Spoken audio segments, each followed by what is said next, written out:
Oke, halo semua, ketemu lagi sama gua di RNF Channel. Semua bisa kalau belajar. Baik, di video kali ini kita akan membahas materi lanjutan transfer function to state space pada case ketiga, yakni case proper, dengan pengerjaan canonical control. Ya, di sini ide dasarnya itu yakni menggunakan pembagian polinomial. Teman-teman ingat, untuk case proper itu, bagian numerator dan denominator itu sama ordernya. Oleh karena itu, kita coba sebuah soal transfer function yang akan kita ubah ke dalam state space dengan bagian numerator dan denominatornya memiliki order sama-sama 2. Oke ya, sebelum itu gue pengen mengingatkan kembali untuk bentuk umum dari state space adalah X dot matrix. Ini ya, yang terdiri dari X1 dot, X2 dot,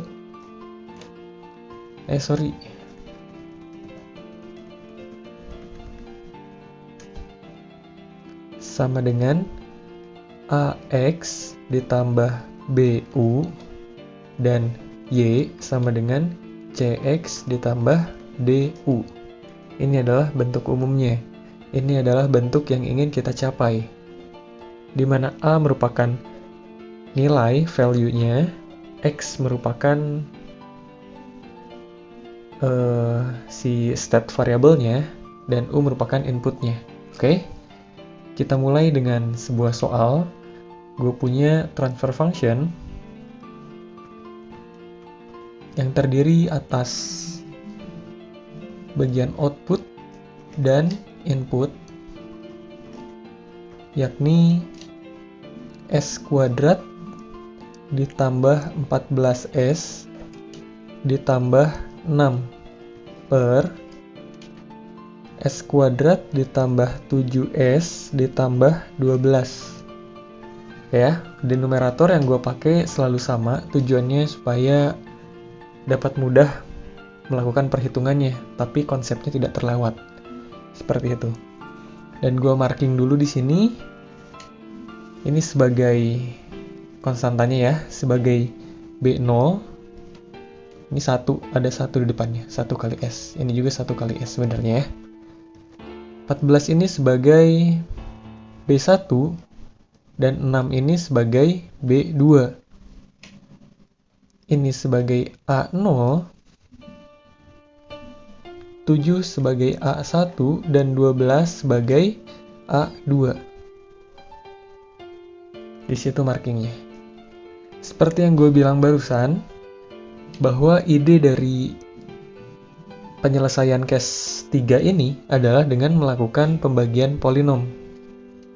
Untuk itu, jika teman-teman ingin menyelesaikannya, teman-teman harus membagi S kuadrat ditambah 14S ditambah 6 dengan S kuadrat tambah 7S tambah 12. Gue langsung tulis aja di sini ya. S kuadrat ditambah 14S ditambah 6 dibagi dengan S kuadrat ditambah 7S ditambah 12.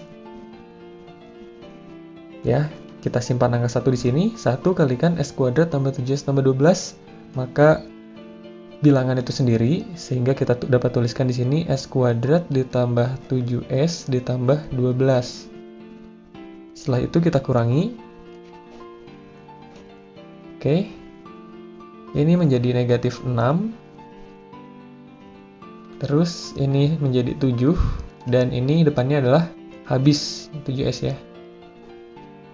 Dari sini udah mentok, kita tulis aja langsung. Kita tulis di sini. Ya, karena bilangan ini udah lebih kecil ya, ketimbang yang ada di pembaginya. Maka kita tulis si sisa sebagai numeratornya 7S min 6 per pembaginya S kuadrat ditambah 7S ditambah 12, dan hasil baginya itu 1. ini adalah hasilnya.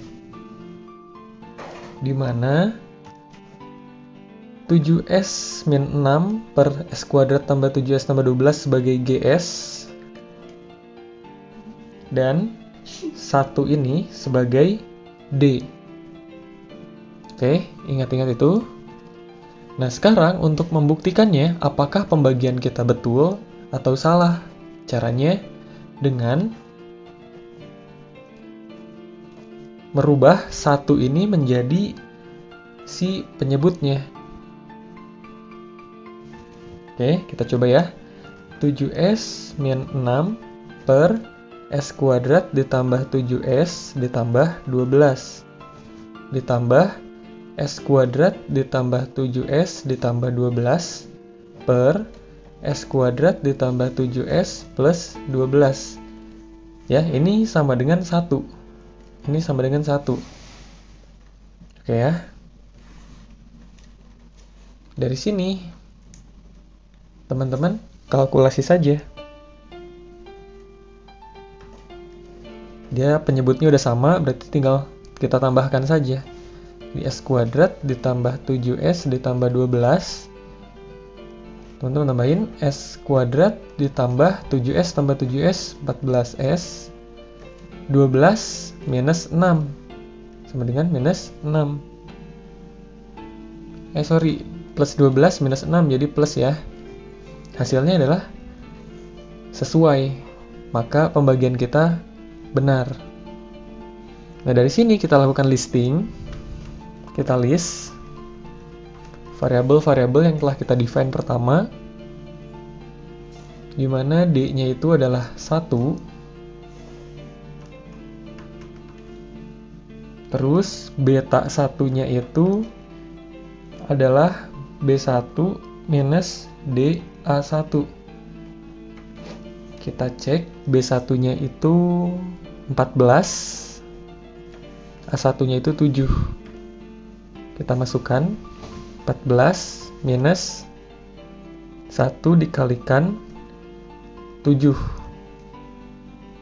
Hasilnya adalah 7. Oke, itu adalah beta 1-nya. Terus beta 2-nya berapa? Sebenarnya beta 1 dan beta 2 itu adalah nilai dari sini ya. Nih. Beta 2 ntar hasilnya bakal negatif 6 juga. Hasil dari sini juga. Kita cek ya, buktikan. B2 minus DA2. Ini berpola. B2-nya tadi nilainya berapa? B2 bernilai 6 minus D-nya itu 1 dan A2-nya itu adalah 12.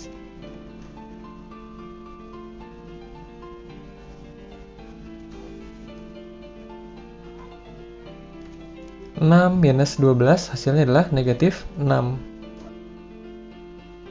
Oke. Dan ini adalah bagian dari Y. Bagian dari Y atau bisa kita sebut sebagai nilai C-nya. Jadi udah kebentuk pola. Ini adalah nilai dari C-nya. Oke, langsung saja kita tuliskan ke dalam bentuk state space.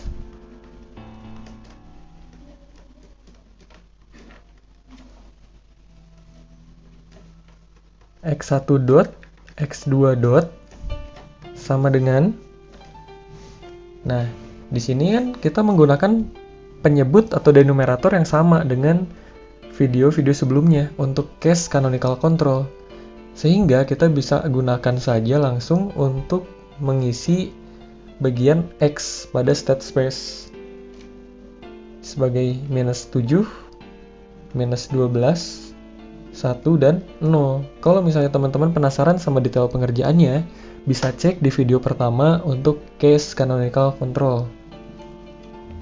Oke ya. Ini merupakan bagian denumeratornya, pol-polnya. dikalikan dengan X1, X2 ditambah 10 dikalikan U. Ya, karena pada X1 dia memiliki U sebesar 1 dan X2-nya nggak punya. X2 dotnya nggak punya. Terus, Y-nya itu sama dengan ini, yang barusan kita cari. 7 dan negatif 6. Kayak gitu ya. X1, X2 ditambah 0 dikalikan dengan bukan 0 karena D-nya udah kita ketahui tadi bernilai 1 ya. Ini tambah 1 dikalikan U. Nah, kalau teman-teman lihat bedanya case 3 ini dengan case-case sebelumnya yang udah dibahas adalah dia memiliki D. D-nya bernilai 1. Dan ini pun menandakan bahwa sistem ini pada alam itu sangat jarang terjadi. Coba bayangkan sebuah sistem apa yang memiliki yang outputnya itu muncul bebarengan dengan si input. Jarang terjadi. Oke. Inilah bedanya. Oke ya, kalau gitu kita sudahi saja pertemuan hari ini membahas tentang case 3 proper canonical control. Semoga bermanfaat. Di next video kita akan langsung masuk ke transformasi sebaliknya dari state space to transfer function. Seperti yang gue bilang di awal, dari transfer function to state space itu banyak ya, non-unique banyak penyelesaiannya karena dia memiliki state variable. Jika sebaliknya itu unique, hanya ada satu solusi. Oke, dari gue sekian, semoga bermanfaat. Jangan lupa like, comment, dan subscribe. Jangan lupa follow Instagram gue. Dan kalau misalnya teman-teman punya project yang butuh effort yang besar untuk mengerjakannya, bisa dibagi dengan gue, siapa tahu gue bisa bantu. Dari gue sekian, semoga bermanfaat. Wassalamualaikum.